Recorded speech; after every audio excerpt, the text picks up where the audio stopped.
Monday. Okay, chapter 3. The house I lived in was far bigger than anything I could have dreamt of. It stood in Eastleigh, a low-density suburb, home to the middle classes where people like me pass through carrying large baskets on our heads. A neighborhood with an English name is a good neighborhood. There are exceptions to the rule, of course, like Highfields or Hatcliffe, high-density areas. So to make the distinction, we Shonerized these names.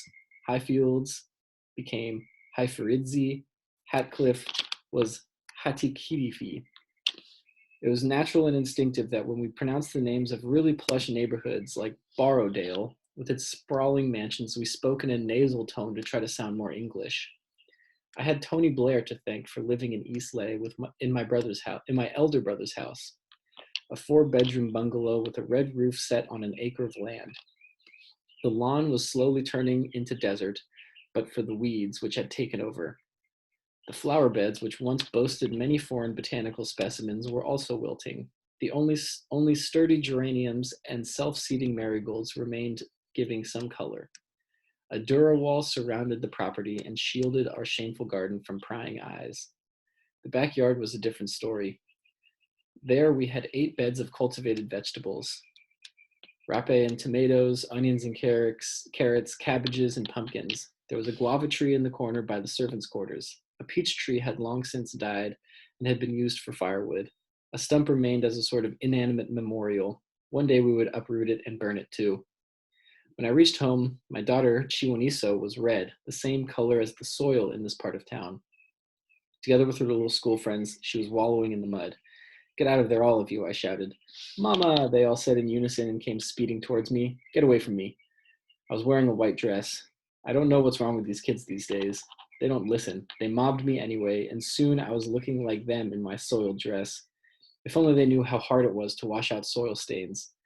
I took some sweets from my bag and gave them 2 each. My heart warmed when they clapped their hands to thank me.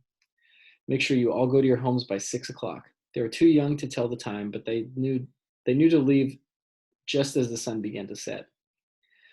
The house was empty except for Sisi Made, my house girl. I'd grown up in a tiny 2-bedroom house in Tafara, sharing the floor with 5 other girls. I was unused to space and the privacy. There was never any peace when I was growing up. I was always surrounded by the sound of laughter and insistent chatter. In a way, I missed it, but I'd learned to love my own space. "Maswera say?" asked Sisi Made. "Taswera Maswerawo." That's where I told her to make some Taganda tea. My throat was dry. I sat down on the sofa and relaxed. I had been on my feet all day and my arches were very sore. I rubbed them to ease the pain. Outside the window, the children were back in their mud hole, their joyous faces wrapped in the innocence of childhood. I was here to protect them. I had no desire for Chiwoniso to have the same childhood that I'd endured. "Here's your tea." "Thank you." I took a sip. "You always put too much sugar. What's wrong with you? Do you think I buy it with paper?" The stupid girl just stood there looking at me until I dismissed her with a wave of my hand. That was the problem with these rural girls. They lacked common sense. I knew I had to replace her, but I could not but not with someone too clever. The city girls would steal from you at the first chance they had. It was getting harder and harder to find a good house girl. Chiwoniso entered the house, her tiny feet leaving footprints on the floor. I told Made to clean up and took my daughter to the bathroom. "But Mama, I don't want a bath," she squirmed, but I was firm and held her tightly. "If you keep wriggling like this, there'll be no more sweets for you." She fell still, her tiny mind debating the situation, perhaps weighing if one bath was worth losing sweets over. Her face contorted in anguish. "Don't worry, I'll bathe with you," I said. Her smile shone like tiny moonbeams on my face. I kissed her and we were friends once more. One day when she grows older, she will understand why I insist on bathing her with myself every evening. Only 6 years old, and in her first year in primary school, she could not possibly know that I was checking for any signs of abuse. I knew I was being paranoid, but the Herald was always full of stories about abused children. It always seemed that nowadays, whether it's AIDS or Muti or just the way things are, children had become the victims. Sylvia once told me that the child abuse clinic at Harare Hospital was seeing 100 kids a week, and that was just the tip of the iceberg. The only way that I was going to let that happen to Chiwoniso was over my dead body, and even then, my Ngozi would still have something to say about it. My day was outside cooking supper on a 3-plate hearth we'd recently built to save electricity. The cost had gone up again, and I was 2 months behind with my payments. The security light outside shone on her as she adjusted the logs to kindle the fire. Her strong hands worked rhythmically as she stirred the pots, a machine of flesh designed for a lifetime of servitude. The one thing I admired about her was her ability to do work quietly and uncomplainingly. She did the yard and the garden as well because I could scarcely afford to hire a garden boy. In that moment, I felt myself thinking maybe I shouldn't get rid of her after all.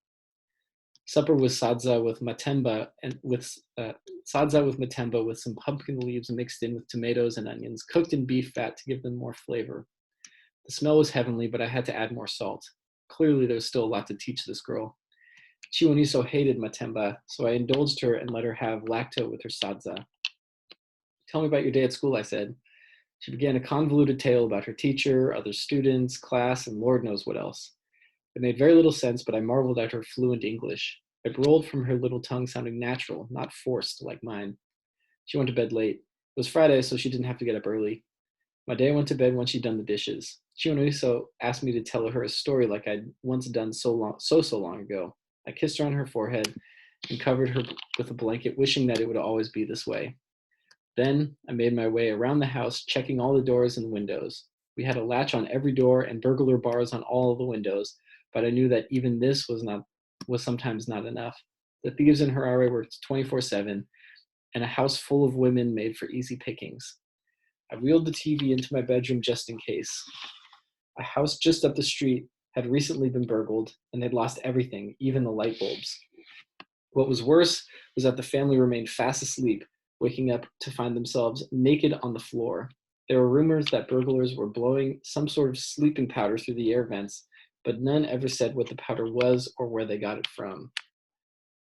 Finally, I went to bed and stared at the ceiling, trying not to think how this house had driven a wedge between me and my family.